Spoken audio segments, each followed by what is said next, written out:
श्रीमद् भगवत गीता जी का 17वां अध्याय। अर्जुन ने पूछा, हे भगवान, जो शास्त्र विधि को छोड़ श्रद्धा के साथ पूजन करते हैं, उनकी निष्ठा किस प्रकार की है? सात्विकी है या राजसी है अथवा तामसी है? श्री कृष्ण जी बोले, प्राणियों के स्वभाव से ही सात्विकी, राजसी और तामसी ये तीनों प्रकार की श्रद्धा है। सो सुनो।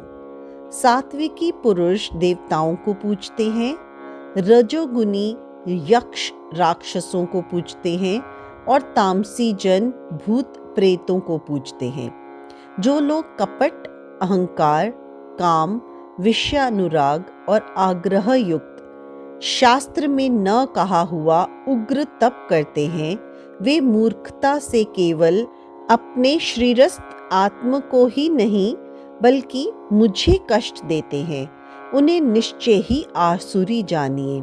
जैसे प्रत्येक को 3 प्रकार का आहार प्रिय है, उसी तरह यज्ञ, तप और दान भी 3 प्रकार के हैं, जिनके भेद सुनिए। आयु, सत्व, बल, आरोग्य, सुख और प्रीति को बढ़ाने वाले रस युक्त पोषक आहार सात्विकों को प्रिय हैं। कड़वे, खट्टे, नमकीन, गर्म, तीखे, रूखे, चरपरे और दुख, शोक एवं रोगजनक भोजन राजसी लोगों को प्रिय हैं।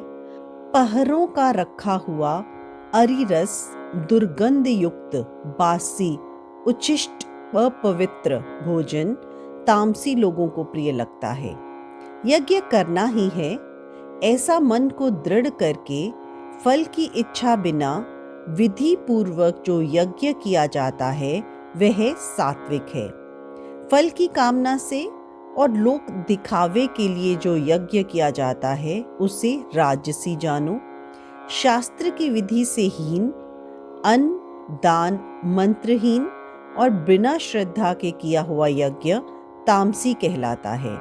देवता, द्विज, गुरु और विद्वान, इनका पूजन, पवित्रता, ब्रह्मचर्य और अहिंसा का आचरण करना शारीरिक तप है। जिस वाक्य से किसी का दिल ना दुखे, सत्य, प्रिय, हितकारी भाषण, स्वाध्याय का अभ्यास वाचिक तप है। मन की प्रसन्नता, चित्त की शांति, आत्म निग्रह और निष्कपट रहना, यह मानसिक तप है। यह तीनों प्रकार के तप यदि श्रद्धा से फल की इच्छा त्याग कर और योग युक्त होकर किए जाएं, तो सात्विकी तप कहलाता है। अनिश्चित और क्षणिक फल वाला तप राजस है। जो दुरूह व आत्मा को कष्ट देकर व दूसरे के नाश के लिए किया जाए, उसे तामस तप कहते हैं।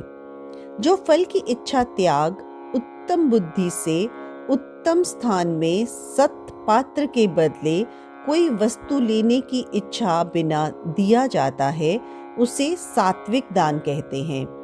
जो दान प्रत्युपकार एवं किसी फल की इच्छा से कलेश पूर्वक दिया जाता है, उसे राजस दान कहते हैं। ओम, तत् और सत ये 3 ब्रह्म के नाम हैं। इन्हीं से आदिकाल में ब्राह्मण और वेद हैं। इसी से ज्ञानी पुरुष यज्ञ, दान और तप आदि शास्त्रोक्त क्रियाएं ओंकार उच्चारण, सद्भाव एवं साधु भाव से किया जाता है, तथा मांगलादिक, वैदातिक कर्म में भी सत्य शब्द का उच्चारण करते हैं। यज्ञ, तप व दान में निष्ठा है, उसे सत्य कहते हैं। ईश्वर प्राप्ति के अर्थ जो कर्म हैं, वह भी सत्य कहलाते हैं। हे पार्थ, श्रद्धा से रहित दान, तप व अन्य जो कर्म किए जाते हैं, वह असत कहलाते हैं। वह न इस लोक में न परलोक में हितकारी हैं। जय श्री कृष्ण।